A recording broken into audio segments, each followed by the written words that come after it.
the MF'ing Block podcast, episode 10. It's going to be a really cool episode. Got a lot going on. Got a couple guests. Got my boy Clint, Brew podcast, and I got my boy Sal Dali. I haven't seen him in years. He's been busy making some music. What release just happened that you were involved in? Say that one more time. I'm sorry. Which the release that just happened that you were involved with? The Black Thought Streams of Thought series. Part of the production team I've been working with for like the last 7 years. Sean C and LV. Sean pretty much, had a relationship with Black Thought, and they got together and started working on the album together. And then, he just called on the team to assist here and there. So I was fortunate enough to get 2 joints on there. So it's been a dope reaction so far. It's been a pretty exciting couple of weeks, you know what I mean? So. And that Good Morning Smooth, man. Yeah, thank you. You said Sean C and LV, like those is 2 dudes from up the street. Them 2 legends. Oh, yeah. That's like, I've been around them for so long, that's like my family, like I talk to L every day just about, not even about music, you know what I'm saying? Just life shit. So it's like they're the most down to earth dudes too. And, I just feel really fortunate, the industry is so grimy that, I was able to link with just some good dudes, man. It's like 100. And a lot of times, if you've been in the game that long and nobody can really say nothing bad about your character, that says a lot, you know what I mean? Hell yeah. You guys got anything coming up with the Brew podcast? So yeah, we're relaunching. We're gonna be relaunching our website. Hopefully within the next week or so. Then putting out some new merch, and we just trying to maneuver through this whole quarantine, man. Before we get back out there on the scene, we wanted to kind of get some shit behind the scenes situated, and then we're gonna come back. It's gonna be crazy though. Like we was geared up to do some wild shit this year. It kind of threw us off, but like it did everybody. We ain't the only ones that got jammed up behind us. So we gonna figure it all out though. So I had both of you guys on this episode because you guys both know your music, which is, it's quite evident with me and Sal because we used to be in beat battles and shit together. Did you compete at the Greenwich, or did you just show up all the time? I won it once. I won it one time. It was some stiff competition in there. You know what I'm saying? They wasn't gonna let me win. That's the real question. Did you smoking? I don't think we ever went up against. Nah, we never went up against each other. I don't think. It's cool. You can be real, man. You smoke this. It's okay. But Sal definitely knows his shit. He's been making beats for a long time. You definitely know your shit. I've been following you on social media for a while now, like your stories, and we were just talking about right before this episode, like how much R&B and how many samples and shit are involved in R&B that most people wouldn't pick up unless they do shit from 15 years ago. Yeah, I'm probably like 60-40, man. I'm like 60% R&B, 40% rap now. I love R&B these days. So this episode, I got a list of 20 really, really bad hip hop verses. 20 very unnecessary hip hop verses. We'll start it off with this one, see what you guys think. Casino on Future's Karate Chop.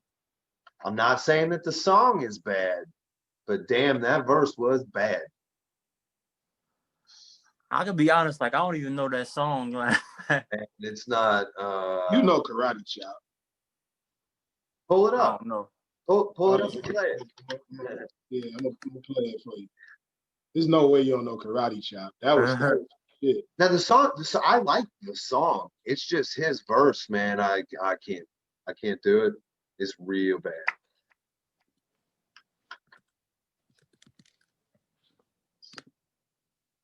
Well, Wayne even had a remix. He had a verse on the remix, I think. Yeah. So you heard this before. Oh yeah.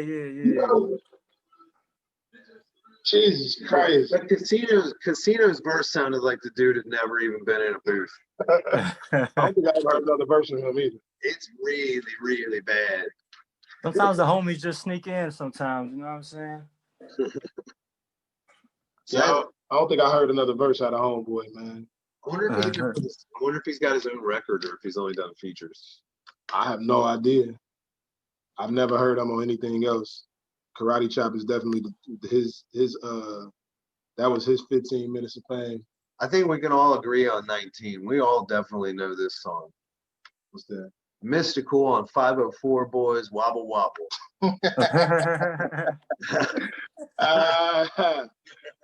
It's crazy because Mystical was usually the one, like, you know, I would buy No Limit CDs just to hear his verse, you know what I'm saying? Like, on other people's shit, you know what I mean? But yeah,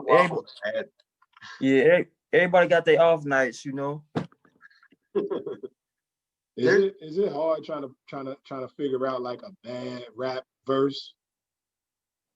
Because I know I have trouble sometimes. Like I won't even hear it long enough to know that it was a bad rap verse. Like I'll skip that shit real quick. Right. Yeah, I mean, dude, shit, as a producer, how many beats have you sold?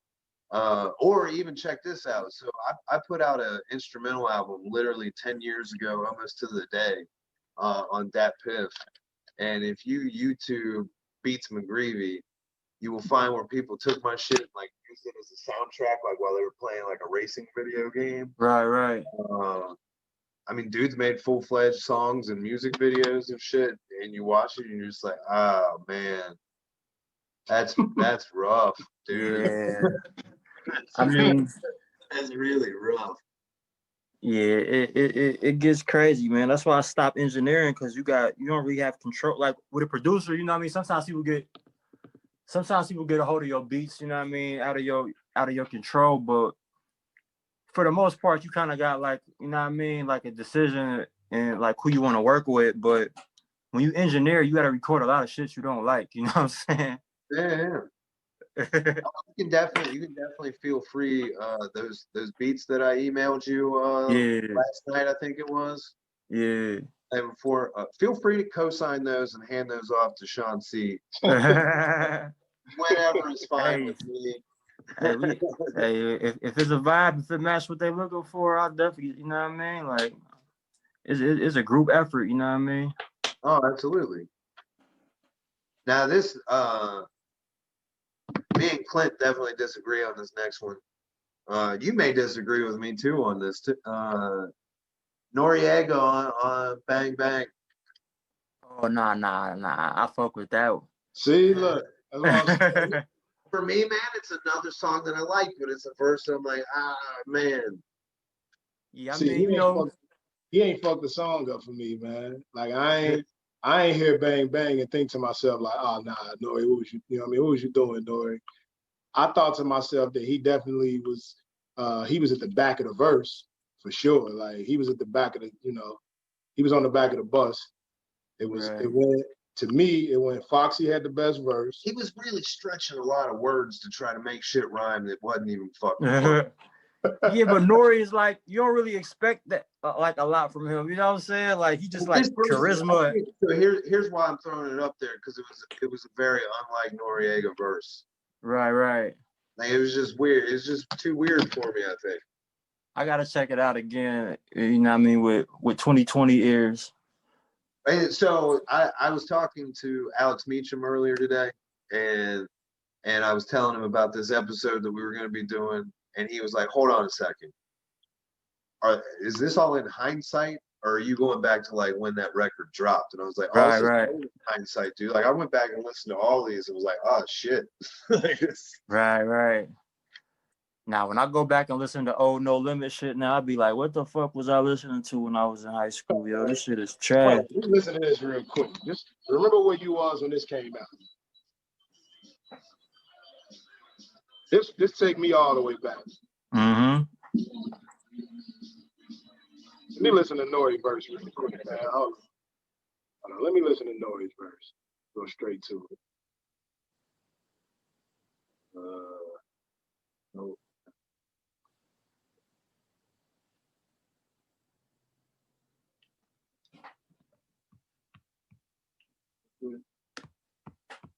Oh shit! You know what? tripping. He had the first verse. Yeah, he had the first verse.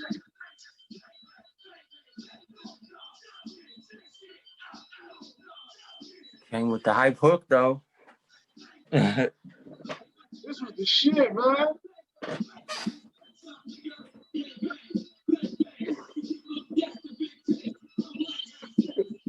I like brain.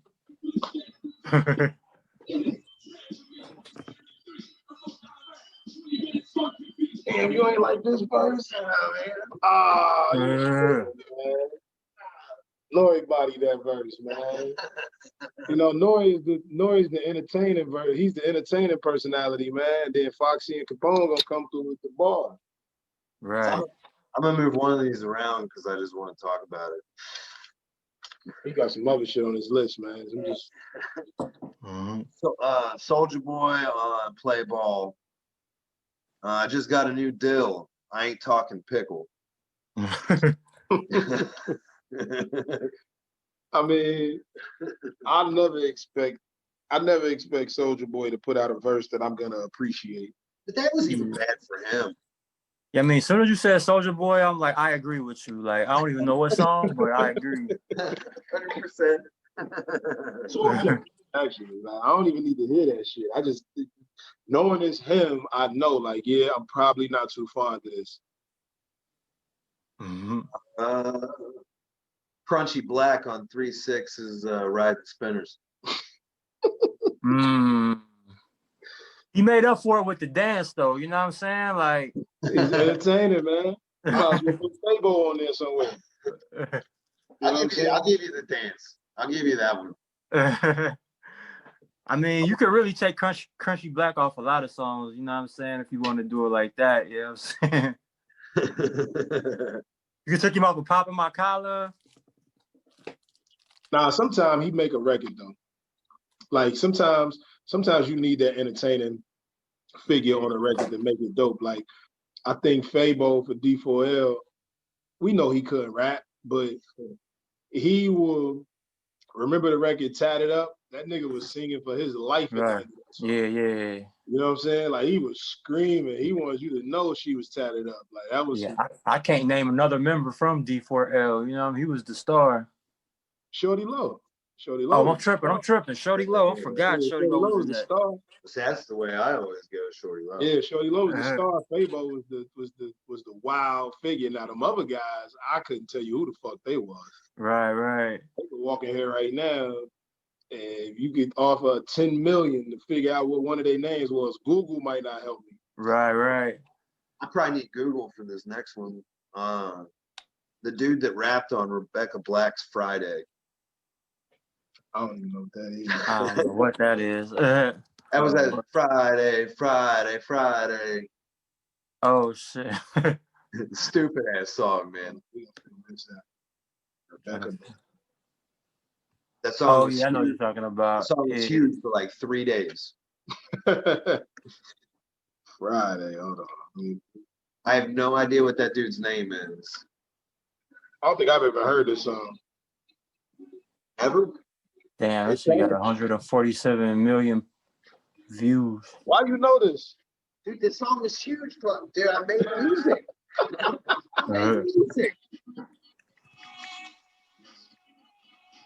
Oh, yeah.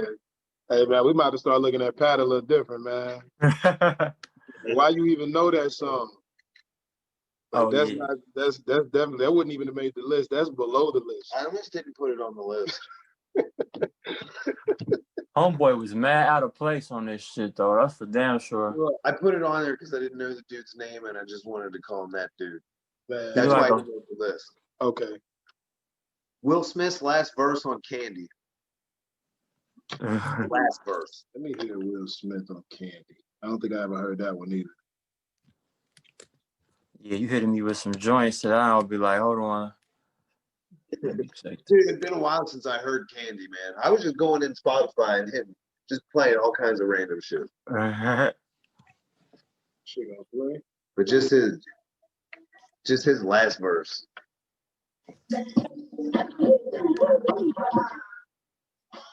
That was a classic Will Smith beat, though.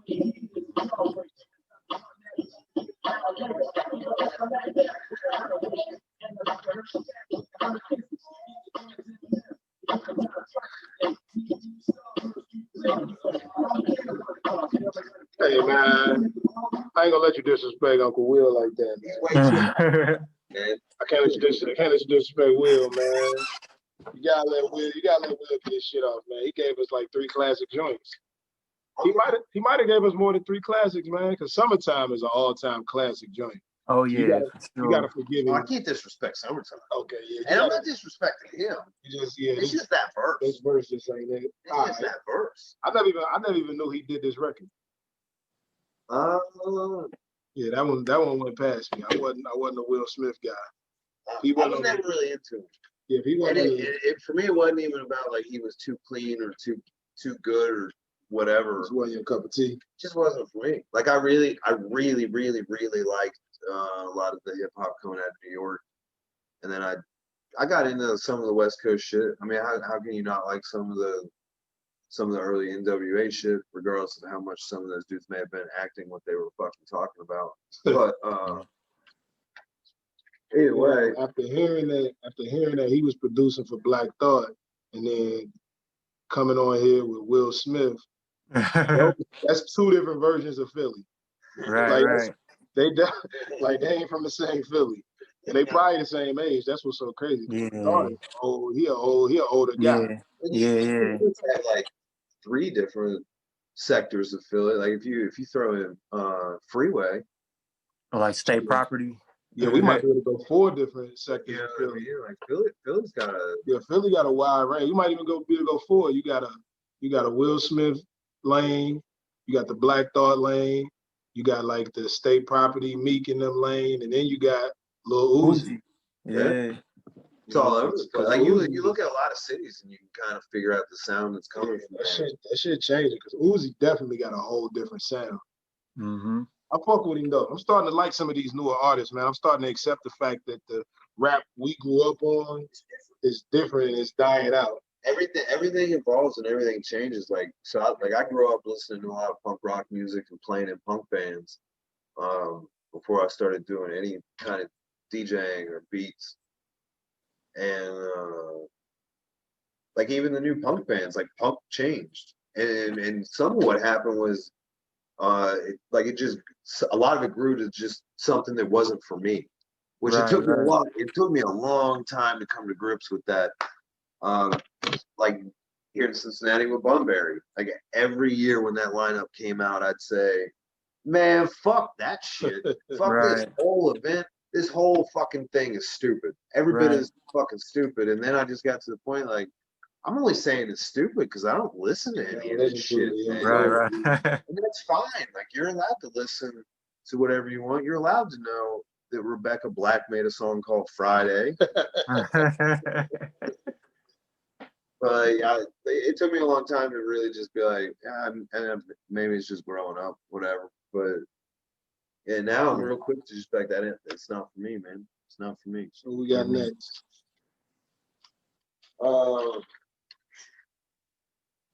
Magoo on Up Jumps the Boogie. I ain't gonna lie, I can't argue with you on that. Yeah, man, Magoo take a lot of shit, man. He wasn't that bad. But that one was bad. Yeah. That wasn't his finest moment at all. But. Yeah, I'm not gonna argue with you on that one. Magoo definitely. Like I got some people I would have threw on that list too, man. Like, all right, let me ask you a question there, Sal. Like, so let's say some shit was dope back in like the mid 2000s, and then you listen to it today and it's trash. Like, which one is it? Is it what it was, or is it what it is now? Or can it be both? If it was trash, it was always trash. It just didn't fit. You know, like it just fit in that moment. You know what I mean? Like you were saying, like sometimes it might be the charisma or the entertainment factor of it. You know what I mean? But if it's like fundamentally trash, it's trash. A good example for that is the band Nirvana. So like when Nirvana got fucking huge in like the early 90s, like there was a especially with like younger white dudes. They just had this fucking like anger and angst and whatever, and then like here comes Nirvana with this just fucking loud, fast, like yelling, almost vocals. Right. And like I was into it back then, but then like I go back and listen to it now, and I'm like, man, that dude was high as fuck on heroin. He couldn't really play the fucking guitar. He definitely can't fucking sing. Was he a Right. decent songwriter? Maybe, but it sounded like shit. Right. My Just fit the image of example, the time. Yeah. my example of that is Jewels. I went back and I Yeah. listened to some of that old Dipset shit, and it was like, oh God, we used to like this. I used to Like, clown that shit back then. When Joel's would do is like repeat the same word over and over, I'd be like, yo, what the fuck, yo? Like, what are y'all that talking shit about? sounds crazy. Like in 2004, 2005, like when he would be saying some of that goofy cuckoo shit, you would be like, you would recite, because it was like he was dope. But then you go back and you in your mid-30s now, you go back and listen and you like, man, what the fuck was I thinking? That shit Yeah. is garbage. Dude, I had tag teams. Whoop, there it is on cassette. That was that shit. And that motherfucker got played too. And Yeah, there ain't nothing wrong with that. That's what it was supposed to be. One of my favorite records growing up. Clint's gonna hate on me on this one. Dude, Skilo's album, man, that I wish was on. So I wish that got played, right? But there was some cuts on that fucking record, man. Top of the Stairs was sick. I've never heard anything but that. That's the only shit that got played. And I listened to every song because I had it on cassette. Oh yeah, I told you could stick. Yeah. Capadonna on Ghostface's Woo Banger 101. See, I'm one of them people that always thought Capadonna was trash. So That's I'm on that side. Too. See, anything he put out, I'm gonna agree to this whack. I don't know. I'll fuck with Cap. So you sound like my boy. You sound like, I don't know if you know one of my good close friends. His real name is Randy, but y'all call him Seven. He a tattoo artist. Oh yeah, I'm hip to him. Yeah, he big on Wu-Tang, man. And Capadonna was like his second favorite in the Wu. Like, I don't know how. He the biggest Ghostface fan on the planet. There were so many other options. But Capadonna was his boy. Like, he loved Capadonna, and I could never understand why. Cap got a couple verses where he stole the show. Like, he got a couple verses on classic albums where he like stole the whole song. Like, I mean, Woo Banger 101 is not one of them.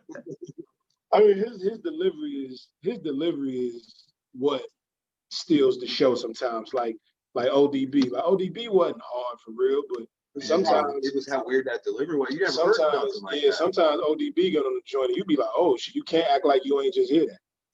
Oh, Sal, Old Dirty's brother. I didn't know this shit until I talked to Dante for a little bit.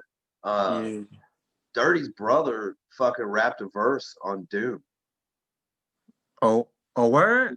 He was impersonating Dirty. And here's his fucked up thing. He sounds just like him. Like, and they both like, and he's rapped on other shit. Like, they both sound alike. And I believe it's his older brother. What's his name? I have no idea what his name is, and I don't even think he got a fucking credit on the album. I'll have to check. But Dante was telling me when they were in the studio, he fucking dude drank a whole fifth of Crown, passed the fuck out, and then they had to wake him up when it was his turn to do his verse, and he went in first take. He only did one fucking take, and that's what made it on the record. that's some old dirty shit. After we get done with this, I'll have to look through and figure out what song it was on Doom. But it's the track on Doom that sounds like, man, is that Dirty? That's crazy. So next I got Sparks on Jay-Z's As One. I give you that. Yeah, Sparks. He could have got left off a few tracks too. It's funny. Give It To Me was originally his shit. Like the Jay-Z. No, that's what I was about to say. Like, Give It To Me was his, and he got credit for it though. He just didn't get it. But do you think if he would have made Give It To Me, it would have been Give It To Me? Nah, definitely not. Like, I hear a lot of people say that about like Jay. He stole from like Young Chris and other people and all of that. But truthfully, I mean, a lot of everything that we into is like a bite off of, you know, something new, something else. You know what I'm Right. saying? Like I'm pretty sure it's things of hoes that they stole. Yeah, not only True. that, they a team, so it's like everybody is like every classic album made. It ain't like just one dude in there by itself, you know what I mean? Like, Yeah. or just one dude and one producer. It's like a lot of people's thoughts in that room, like adding their input to make shit what it is, you know what I mean? It's like when people talk shit about Jay-Z, like sounding like or stealing anything or some kind of delivery from Biggie, like shit, man, they kind of grew up in the same fucking city. Right, right. Chance that they fucking like, I mean, they have the Influence each same other. influences. Yeah. You know what I mean? Like that's Right. gonna happen. And uh, I don't know. I think for me, if anything, I like especially early on, I felt like Jay-Z took a lot of influence from Big L. Uh, I don't know. I ain't never really thought about that. You ever listen to that early? I think they were guests on a radio show. They were both on there just freestyling verses back and forth. Right. And it was long before Jay-Z like really found his groove. Like you could hear it sometimes, like that Yeah. shine would just pop, and then there was times where it was a little weak. And Big L was definitely much more advanced at the time. And that's man, Big L, that's just a bummer in general, man. Like we never really got to see whatever that dude could have did. Yeah, I mean, he Yeah. got a bad break. He was his first album was on Columbia. Like he got signed the same time as Nas. Like his first album came out around the same time as Illmatic, but they kind of dropped the ball, didn't know what to do with him. But you know, prior to him passing, he was supposed to be about to join Rockefellers. So like that would have been amazing if that would have played out, you know what I mean? But So I got a question. With you being in the music industry, I hear a lot of times people say stuff like, "Yeah, they didn't know what to do with me." What does that mean? They don't know how to market you.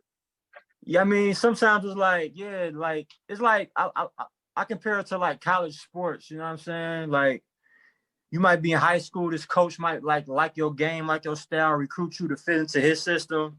And then you get there your freshman year and then he gets fired. And then this whole new coach comes in with a whole different philosophy on how to run the shit, you know what I mean? And you might not fit into that plan, you know what I mean? And it's people catch bad breaks like that all the time. So like when I hear they didn't know what to do with him or her or me, whatever, Mm-hmm. like, and you use that analogy for like sports, right? I do that all the time with sports and shit. So Yeah. like, is it the same as if I use exaggerated examples. So is it the Right. same as if a motherfucker trade for Shaq and try to play him at the point? Yeah, I mean, that's what some of these labels do because you have these Pretty dudes good. just empowered that don't know shit about the basketball, you know what I mean, or rap, you know what I mean? They just know money and dollar signs and bottom line. So they might not get it, you know what I'm saying? Because they So not a lot of them not from the culture, you know what I'm saying? so basically it would be like if Nelly signed to Def Jam and they tried to turn him into Beanie Siegel instead of LL Cool. Right. Okay. It happened. So 'cause- Look at Jizza. You ever seen Jizza's first album and RZA's first shit? yeah. That's okay. Like That's the example you made. they didn't know what they was doing with them. They had them doing some Will Smith type shit and Kid and Play shit because that's what was popping at the time. And you sitting on a gold mine, you know what I mean? And the shit ain't work out. So I agree. So then today I can't picture an artist. I can't picture an outlet not knowing what to do with an artist now because you kind of now before they even get signed, they kind of got to come to the table with a Yeah, resume. A really yeah, good modern day example of not knowing what to do with somebody. Well, it's also the dude that signed him never knowing what to do with anybody. But when Machine Gun Kelly got signed by Diddy, he didn't put out a record for years. He did features and then he put out a record. And now you know what he does? He plays a guitar and Travis Barker plays drums for him. And he's got a rock. yeah. That's what he does now. I thought he was a rapper. He's not a rapper. He kind of sings now. He got his first #1 album. I mean, my experience, like I used to work with Bad Boy a lot through Shine and L, and my experience with MGK was like he was like always doing his own thing. Like he was like whatever his relationship was with Puff, they kind of just let him do whatever he did on his own, and then he would come back to the table as to where like Puff would be super hands-on with everything else, but with So MGK, it was kind of like he was. It wasn't like them not knowing what to do. It was just him not really doing. Like he was. I mean, he signed a deal, and people know. Yeah. I mean, everyone kind of knew who he was before he signed, anyway. But and that's happened a lot. Like everyone was really knowing who Mac Miller was before he got signed. Wiz. And MGK was a major touring act too. He didn't put out a lot of shit because he was just always on the road. But he has like this cult following the fans to where his shows are crazy. You know what I'm saying? Dude, I'm not a huge fan of his music at all. Yeah. He's got a couple early songs that weren't bad, but like, not a big fan. And I saw him at U-Bahn Fest down in the tunnel, and that motherfucker can rock a crowd, dude. He knows his audience, and they fucking love him, and he knows exactly what to do on stage to make them go fucking crazy. Right. I mean, if he jumps in a circle on one fucking foot for 5 minutes, the fucking crowd loses their shit. Yeah. Like, dude, he's literally just jumping, guys. Yeah. But I mean, they fucking buy in on it, man. All right, what we got next, man? Let's try to breeze through this. I got some questions I want to ask this brother. Absolutely. I'll just hit on some of the big ones here. Baby on Big Timer Snake, and here's why. Here's why. I asked this hoe, do she want my surprise? A big dick like a cucumber in the eye. What? Baby's got a lot of those though. Yeah, honestly, when you told me the concept of this podcast, like Baby was one of the first people I thought of. You know what I mean? See, when he told me, I wasn't thinking of like whack rappers. I was thinking of rappers who should have a good verse. Right. But they have a bad verse. Like one of my all-time. I got a couple of ones that should be good on here. One of my all-time worst. I can't even say it was a bad verse. It was a really bad line though. It was on a Redman album. Redman is one of my favorite rappers, by the way, too. But it was Tretch from Naughty by Nature on a Redman album. And I can't remember the opening line, but I remember Tretch had a line where he said, "Fuck a jolly jingle, all bitches break for bingo." I said, what the fuck was that? Like, why did you say that? That fits nothing. That should never come out of your mouth, dog. Like, you really can rap. The fuck made you say that? But then I understood that them niggas was doing a lot of drugs back in the day. Yeah. So that shit probably get away with a lot of shit. Yeah, they was doing a lot of different things back then. Mm-hmm. These were the top two that really kind of made me want to keep doing a list of these songs. Yeah. So Lil Wayne on Akon's "I'm So Paid." Tell me you remember that verse, man. I'm about to look it up right now. Sig underneath it, man. It's a bad fucking verse. There's parts of that verse that you literally can't understand what he's saying, but that's when he was like super heavy on the auto tune. Yeah, he had like a 2-year period like that. And it's there it is. Italian Rose. Jeezy got he's got that verse on this one too.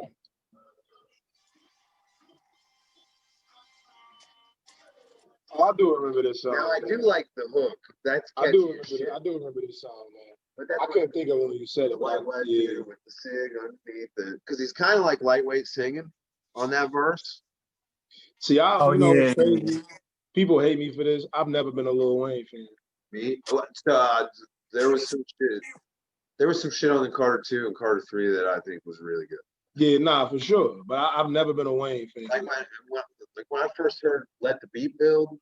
Oh, that was fire. When I first heard that shit, like that because that thing comes in kind of like the Players Anthem.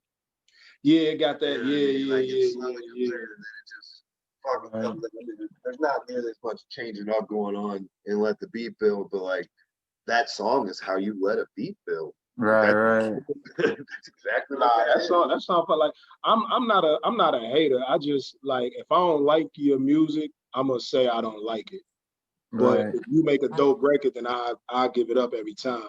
But the reason why I am the way I am, as far as like a lot of people got mad at the list because I had like Biggie and Pac a little lower than where everybody would have liked them to be. People got mad when you had Bud. Everybody got mad at the Joe Budden one. That was an obvious one though. Hey, I made noise with that shit, so it did what it was supposed to do. Yeah, I've always been a fan. But I meant that though. I don't think a lot of people can out rap Joe. I think Joe one of them guys that like, if you put 10 rappers in a booth with him, it could be 10 of your favorites. It could be Kendrick, Cole, Wale, Jay, Nas, Big Pac, Dig 'em Up, Mos Def, Black Thought. You could put all of these lyricists and dope artists in a room with him and say, listen, here's the beat. I want y'all to write some fire shit. Like, I don't care how many bars it is, shit gotta be fire though. I can guarantee you Joe is gonna be at probably the top half of that list. Because the nigga can fucking rap. Now today, I don't know if he in shape like that no more. Right. You know, 10 years ago, it would be far-fetched for me to say he wouldn't be in the top 5 of that 10.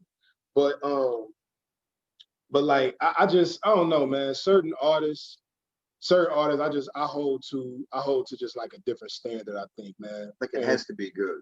And like I say, like Kanye's one of those for me, man. Like Kanye has put out some things where I'm like, and I get that he's going through things and depression and whatever, losing his mom and blah blah blah. But here's the deal: if something's not good, it's not good. Yeah, you can't take something that's not good and be like, he's experimenting. Right. Oh, fuck that! You're beyond experimenting, brother. And the frustrating part is he got heat like on them hard drives. You know what I'm saying? But absolutely, dude. Like, dude, putting some whack shit out. How many fire ass beats do you think he has that no one will ever fucking hear when he was just making straight heat for Jay-Z? Right, when he was just dishing him up some of the hottest shit. I mean, you see what Pusha T got out of him the last time? Yeah. See, I look at it like this. Like I was saying, the reason why I put them lower on the list is because we don't know what would have happened if they would have continued. I think the reason I almost didn't even put Jay on the list because I feel like putting him in number 1 is damn near like a slap in the face. Because he's so far past number 1, it don't make no sense. Like for a nigga to really rap for 20 plus years consistently and be as dope as he is, no fall offs, none of that. Like that's some unheard of shit. He had a couple minor fall offs, but nothing major though. I'm talking about fall off as far as like abilities. Yeah. Projects maybe, projects definitely fell off. Well, you look at a record like Kingdom Come that really didn't get any marketing or promotion, and like a lot of people don't know most of the songs on that fucking record. But there's some heat on that record. If you listen to Kingdom Come and you listen to it for the bars, it didn't disappoint. Now the records might not have been what you wanted them to be, but the bars is always gonna be there. Like the Just Blaze joints on there was crazy. Dude, Just Blaze killed everything that he touched on that, dude. Just Blaze. What should I hated on there was that shit with Usher. That's the Pharrell joint with Usher on there. That song make me cringe to this day. Oh, the Anything You Want. Oh, I hate that. Yeah. Oh, I hate that song. That's horrible. See, but I got one more song left, and then we can get to some other shit. Silk the Shocker on Make Him Say because I don't have a fucking clue what he's saying. I don't have a clue what he's talking about. I don't have a fucking clue. And that motherfucker got to put out his own solo records of nothing but that bullshit on every fucking song. A moment of transparency. When I was 14, I dressed up as Silk the Shocker for Halloween. You gotta find a picture of that. What year was this, man? It had to be like 97, 96 or some shit. Oh, God. I'm going to say this, man. Silk the Shocker had a couple of joints where it was like, okay, that wasn't bad. Like, I like the record he had with Maya back in the day. I think it was Maya's record, though, and he was featured on it. Yeah, he was on her album and she was on his album. Like, they did a swoop. Yeah. I think I like the one he was featured on her album. Yeah, the Best of Me joint. Yeah, I definitely wasn't a big No Limit fan. I listened to every fucking record they put out, man. I was a fan of 2 artists on No Limit, and it was only these 2. No, 3, I'm sorry. Soulja Slim, Mac, and Fiend. Fiend is so cold. Everybody else I could kind of do without. Mystical, he was cool, but I really wasn't. I wasn't for all the antics. I wasn't with all that excitement and shit. When I wanted to hear excitement, I threw on some MOP. I really didn't want to hear this nigga. I couldn't understand what he was saying, number one. But like Fiend, I fuck with Fiend, man. Yeah. I still want to work with Fiend to this day. Like Fiend is amazing to me. Is he still making music? I don't know. Like he was rolling with Currency, you know what I mean? The last I heard, and he was like, he had a role at some label, like one of the major labels. He had like he was like an A&R or something for a minute, but I don't know what he doing, man. But he was nice, bro. I always been a major Fiend fan. It was that voice, man. I mean, he could rap too, but his voice definitely stood out. Yeah. I don't know. Any record he was on, you knew him when he came on the joint. Yeah. 200%. How many times have you listened to that new Benny record? Probably like 3 or 4 times. That shit's ridiculous. Yeah, that shit is like some 2002 Rockefeller shit. So me and I don't know if you know my homeboy. We had him on the podcast a couple times. My boy HD, DJ HD. You know who that is? Yeah. So me and him was talking, and I got him hip to Griselda like a few years ago, and he called me actually this morning and was like, "Hey man, you might be right. That Benny might be it." And I'm like, "I'm trying to tell you, like it's just different, right?" So I said, what I think is different is it's a difference between, and this is perfect to have to talk to you about.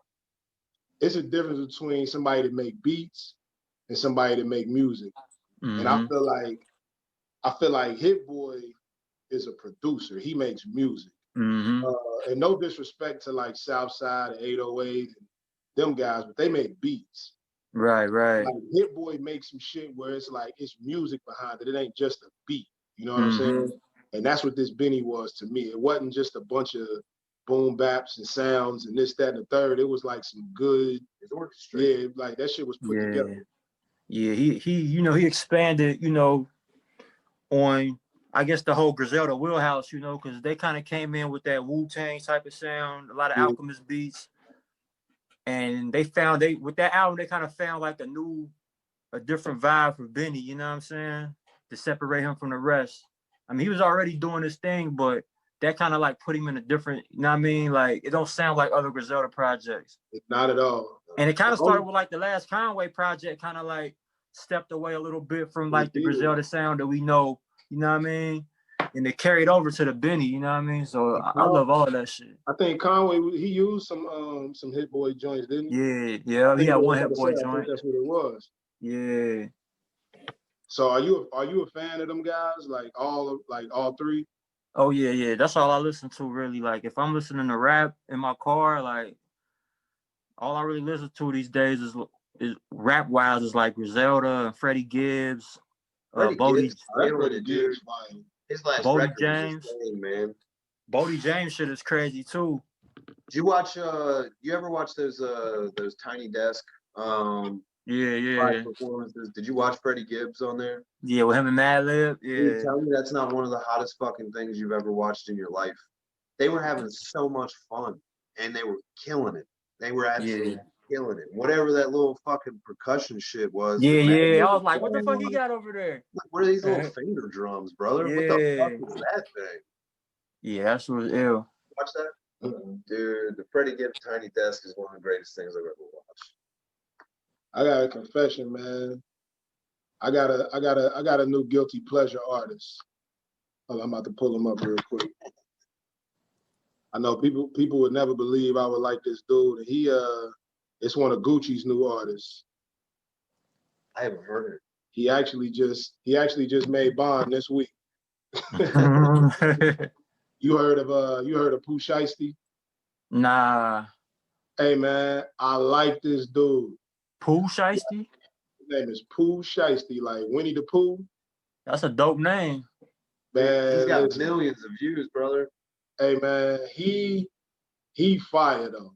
Like I don't know if you've seen it, but like he just got into some shit like a week ago down in Miami. I guess he was trying to like buy some shoes or some bud from somebody or something, and the shit went bad. And apparently 2 of the guys that was trying to selling the shoes in the bud, was trying to rob him, and he ended up shooting him. Oh yeah, I seen his mugshot. Yeah. Hey man, so, but I was listening to him before that though, right? Cause he like a little young boy from Memphis. One of my homeboys got in the car, and I let him hook the aux up, and I was like, damn, this all right. Like, hey, he sound like Yo Gotti, but he also sound like Kodak Black at the same time.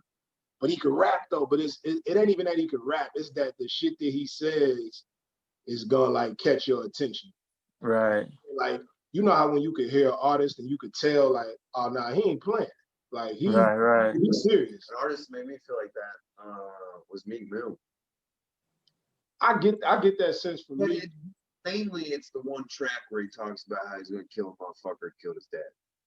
Yeah, like that. Sometimes the first time I heard that record, I was like, dude, he would literally rip the fucking arms off the dude and kill his dad. Yeah, like, sometimes. He's not fucking playing. At least on that topic, motherfucker is not playing. Yeah, sometimes you can get that sincerity from an artist. Like he got the first record I heard. I'm gonna play it. This was the first one I heard right here. I heard this probably good like a month or two ago. It's the first time I'm checking. I hate these damn ads on YouTube. Yeah, YouTube got so many ads. Be like 3 of them per video then.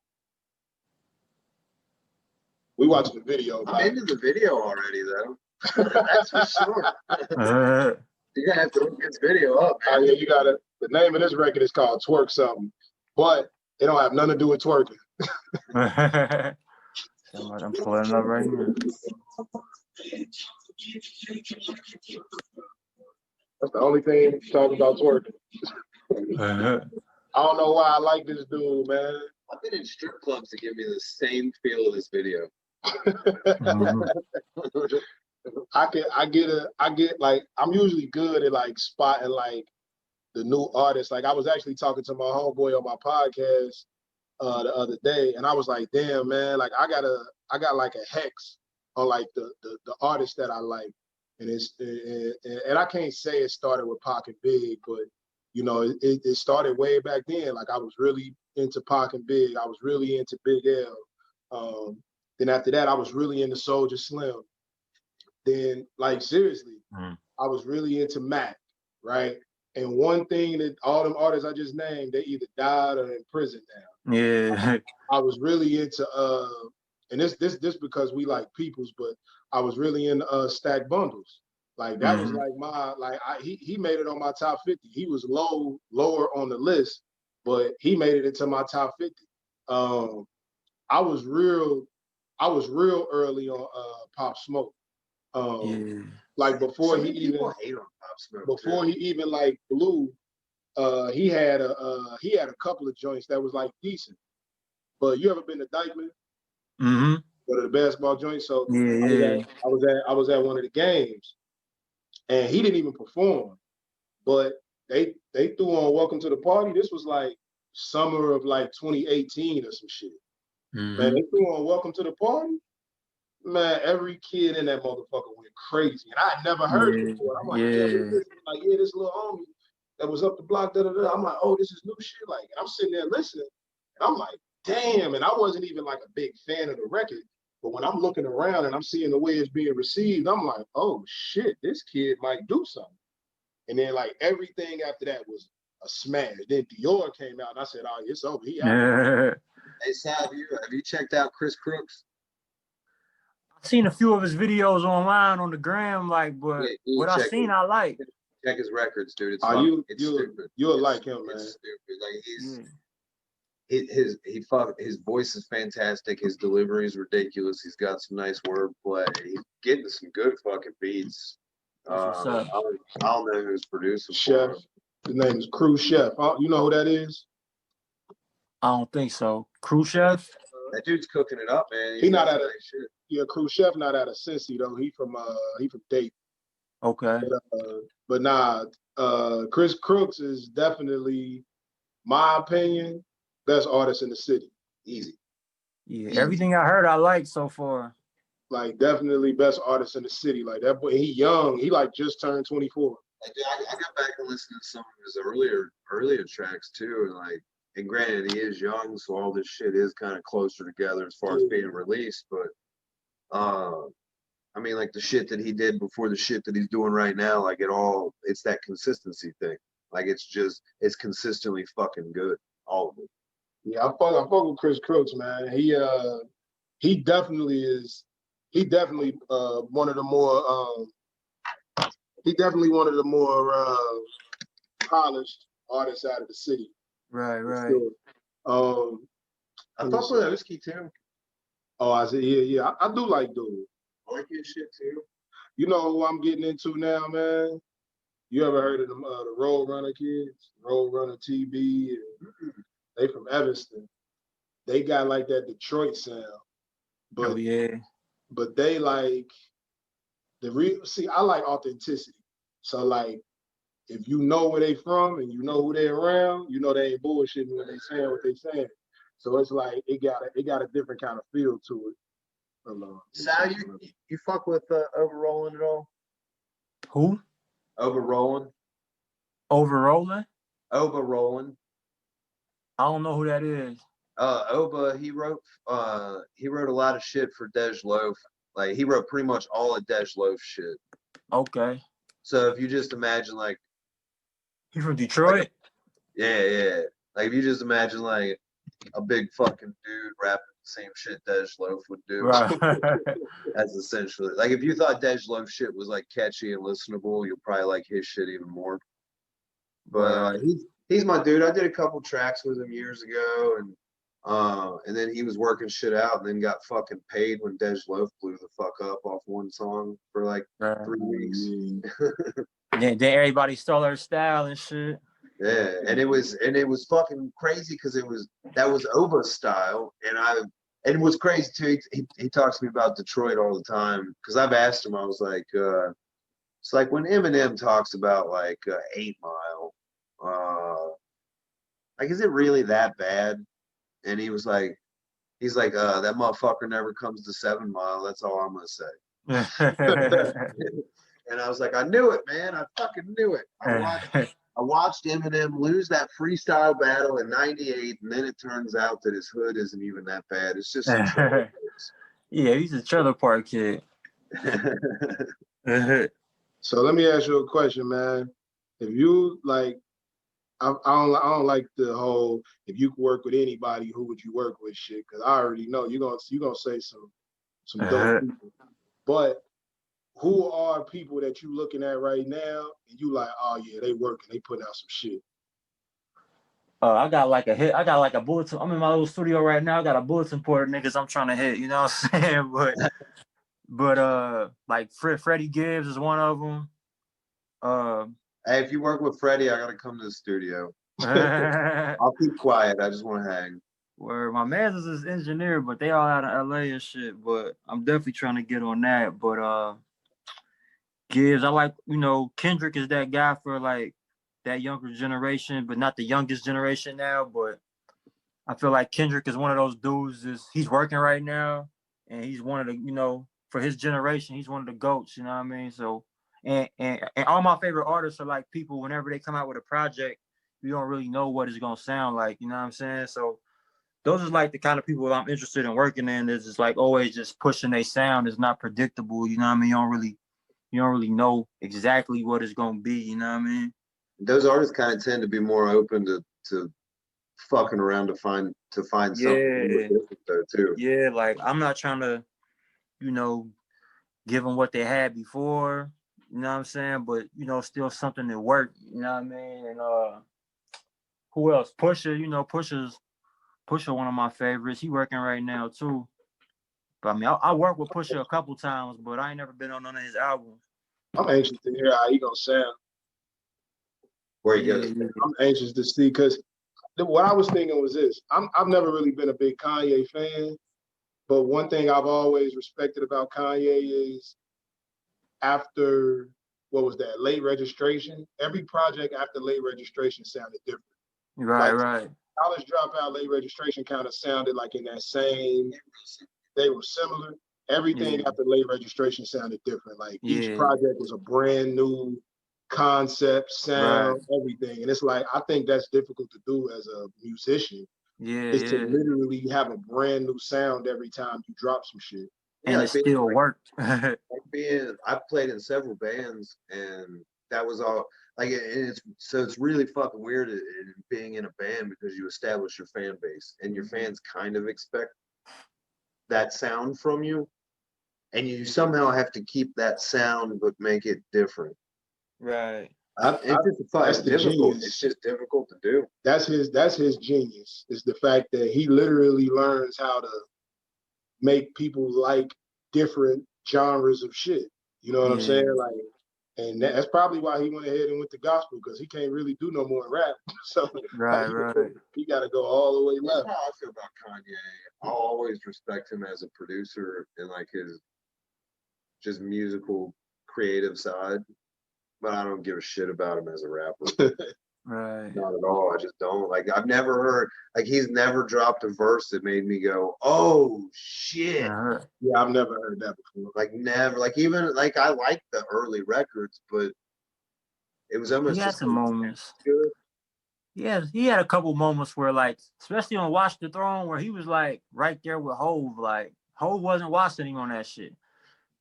I think he wasn't watching him because I felt like that was a Kanye project. Kanye album. Yeah, And he yeah, could have showed him up, and it would have just looked like a Yeah, Jay-Z record. it would have looked bad. Like, it would have been like how he did Jay Electronica. Like, and that's probably why he didn't do Ye like that, because it just don't look good when you know what I'm saying? When you just outshine the next man too much, it's like that's not cool. You know what I'm saying?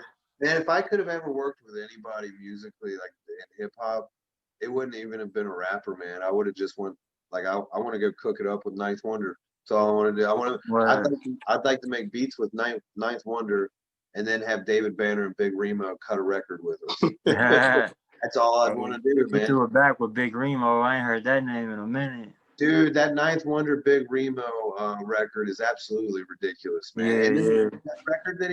that record he did with David Banner, that's a David Banner that no one will ever hear if you don't listen to that record. Right. Totally different from anything he's ever done before, dude. I need to hear it now. Mm-hmm. Jeez Louise. So you said, how about, so before we get out of here, man, I know you said you work close with Sean C and LV, and them dudes been around since the beginning of time. So I kind of want to know, like, man, when y'all chopping it up and it is about music, who are they, or who are you guys like in awe of? Man, I mean, I feel like I'd be impressed by certain shit, and they just be like, you know what I mean? Because they seen it all. You know, they was like, L was Big Pun's DJ. You know what I'm saying? Like Sean did Can't Knock the Hustle. So it's like, it ain't really too much shit that's like gonna floor them. You know what I mean? But I mean, it be shit that's like anything that's kind of like. What have you brought to them that they were like? Psh.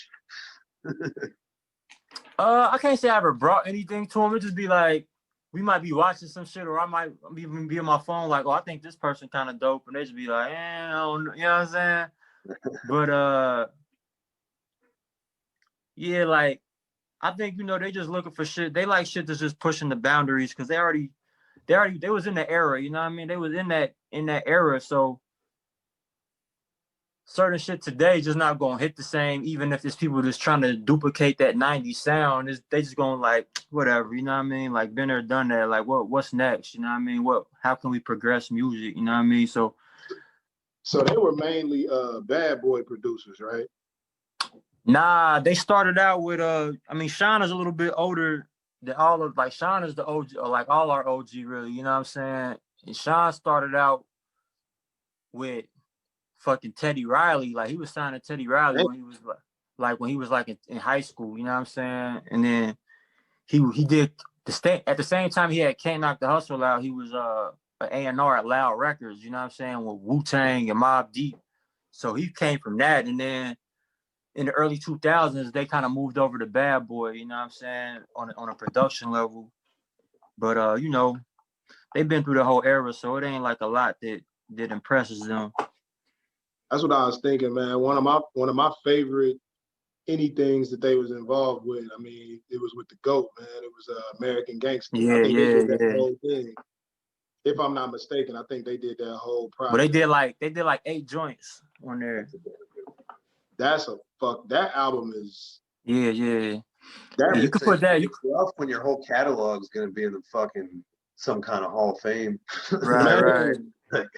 Because American Gangster, man, and American Gangster to me is probably like a top 5 J album, but it's more like at the bottom tier of the top 5. And it's crazy to say that because I would put American Gangster, because of the production and the subject matter, I would put that up against damn near anybody's best project.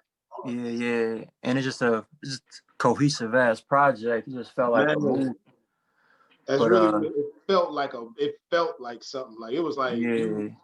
you literally felt that album, like, and I think it was because of the production, like, and the way it was all like, man, that shit was incredible.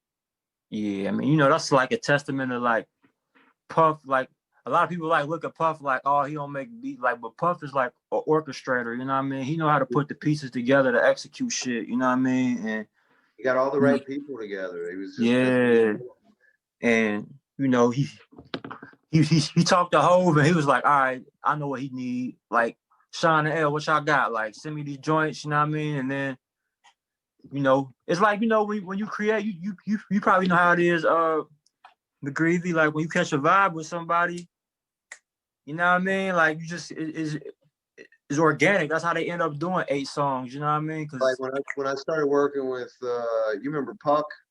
Yeah, yeah. So when I started fucking with him, like I'd sent him a couple. Well, shit, that band I was with, Small Time Crooks. Like Yeah. I wasn't even supposed to be in that band. Like I wasn't supposed to be a part of it.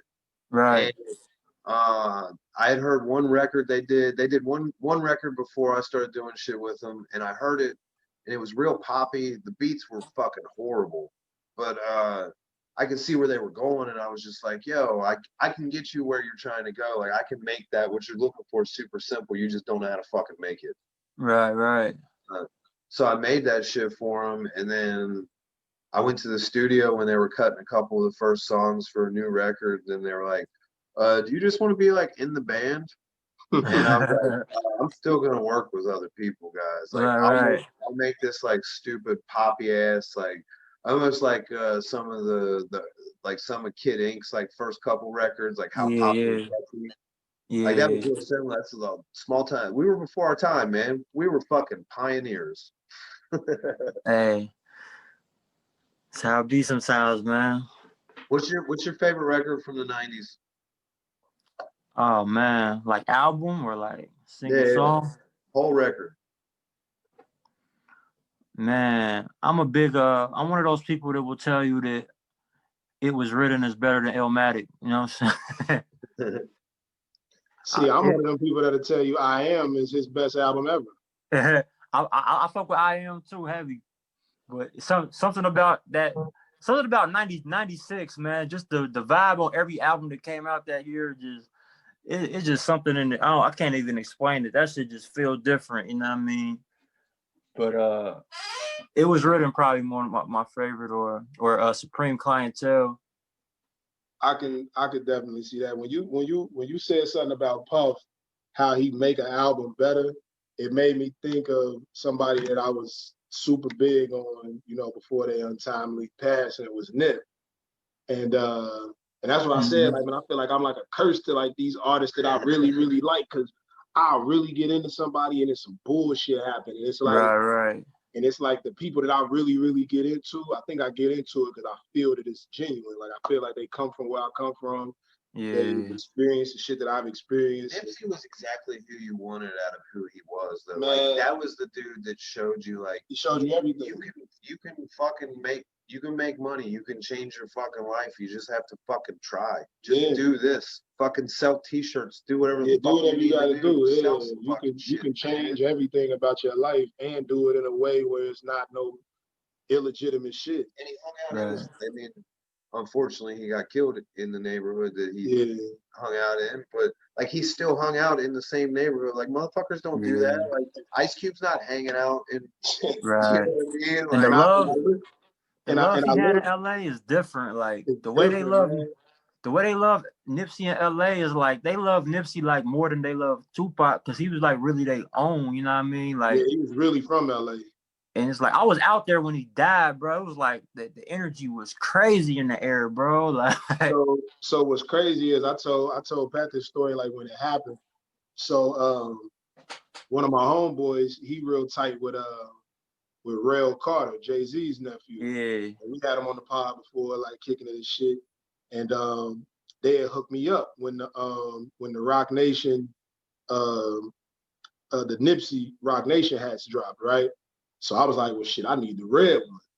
So hit my man, he was like, all right, they only coming out in one spot, like, so you gotta have somebody get there like ASAP. So my homegirl live in LA.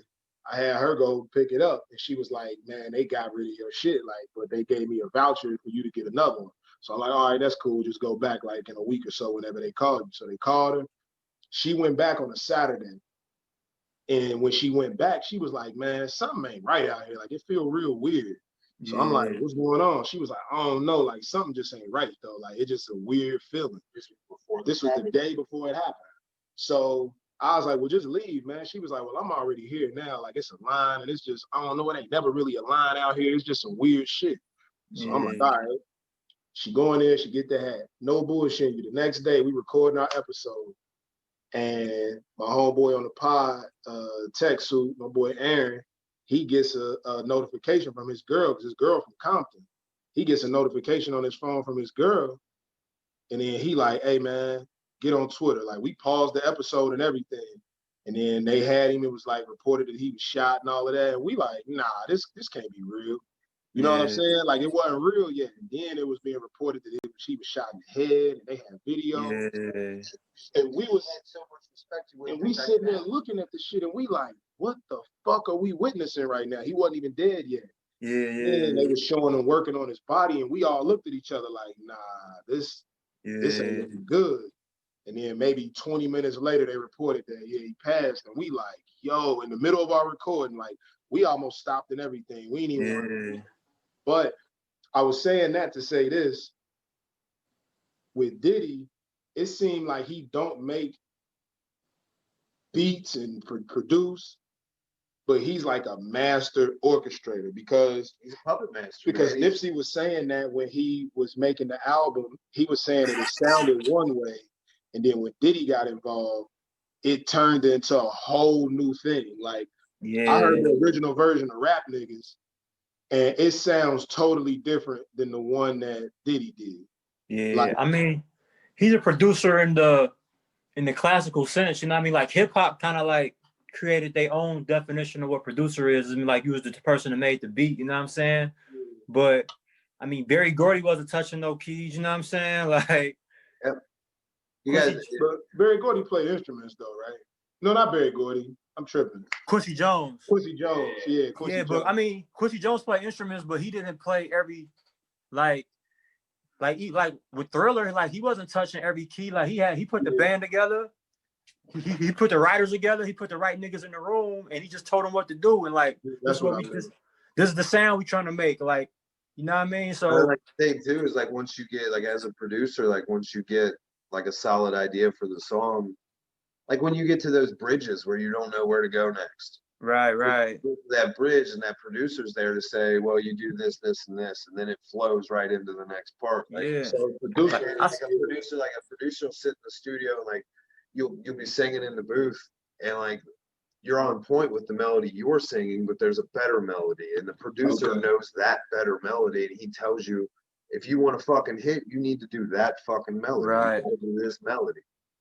Yeah, like I seen Puff come in the room before and be like, chop this part of this sample and put these drums from this sample on it. Like he's tell you the whole blueprint for the beat. You know what I mean? He's not touching a button, but he like take this part of this sample and take this break from this song and put that together, and that's the track. You know what I mean?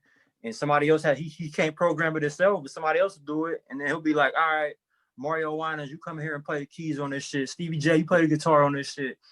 And he'll have everybody just add layers onto that shit, and then there's like stripping it down. What's the best parts? Like it'll be literally like 70 versions of every song. You know what I'm saying?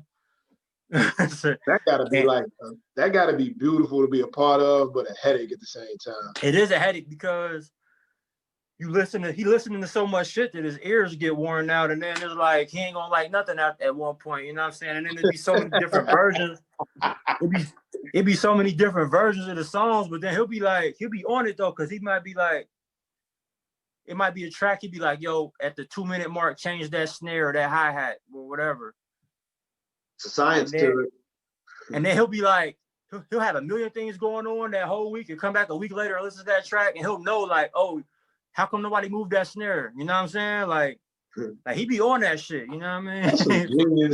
That's some genius level shit, man. Well, music's definitely like from a production standpoint, music's a lot different than it was like say in like the late 90s, early 2000s, because like I was in Chicago once and I met one of the dudes that Kanye paid to go digging in the crates for records. Yeah. And like that used to happen. Like huge producers paid motherfuckers to go find crazy weird ass records for them. Hell yeah. That shit kind of probably still happens here or there, but like I mean the people that are gonna be cutting samples from records probably already have the best record collections you'll ever see anyway. So it's not they really need some next record they've never heard of. So he just made me think of this. My last question. He made me think of this. So how does Young Berg, aka Hitmaker, get away with the shit he's doing? I mean, he's an orchestrator too. I mean, he kind of updated the Puff formula in a lot of ways, because he'll just remake popular songs from 10 years ago and just like add the new sonics to it. You know what I'm saying? And he got access to all the best songwriters and producers in the game. And he kind of killing the system too, because he has an exec role at I think it's Atlantic, I believe. Yeah, Atlantic. So he's like, you know what I mean? Like he's paying his own team. Like, you know, he's like, he's pushing his own records through because he has a position in Atlantic that's high up. You know what I mean? Not to say like some of that shit ain't his, but I feel like he got access. He got his team of songwriters and producers. They just bang out all day long, and he got the keys to the fucking candy store. You know what I mean? And he pushing all the records through. And then when you got the machine behind you on that level, like with the Atlantic Records, like these labels pick the songs they want to make hits. You know what I'm saying? Like, I was hearing that technically what he does is not sampling. Like they just replay it. Yeah, he replays the song. There was a lot of that on the original Chronic record. Okay. That record, to Dre brought in bands like that. All those songs were songs, but none of that shit was a sample that you heard. Okay. All of the Chronic was a new band playing all the samples in the arrangement that Dre wanted. Because I was wondering that, because in my mind I'm thinking to myself like, your profit as an artist has to be low if you got to pay for the clearances and shit. Can be. Right. You know what I mean? Like, so damn, how are people? It's like, fuck. I guess that's like your promo, and then your other records need to be the ones that's dope too. Yeah, I mean, you still can make songs. You still can make money off of the songs with the samples in it. It just depends on what type of cut they want. Because some people is just like, some people is assholes, and they be like, "Yeah, I want 100% of the publishing," like how Sting did Juice WRLD. You know what I mean? But sometimes, you know, and still kept pushing it after the motherfucker was dead. Right. But some people, you know, they just want a normal song. Like it'd be like a co-production, like we made the beat together. You know what I mean? And they'll get their cut, and the other person get their cut. So like you still can make. When he sells the beats that I emailed him last night. Not Marvin Gaye. That motherfucker. If you use a Marvin Gaye record, you can sing a Marvin Gaye record in the shower. That family won't pay me.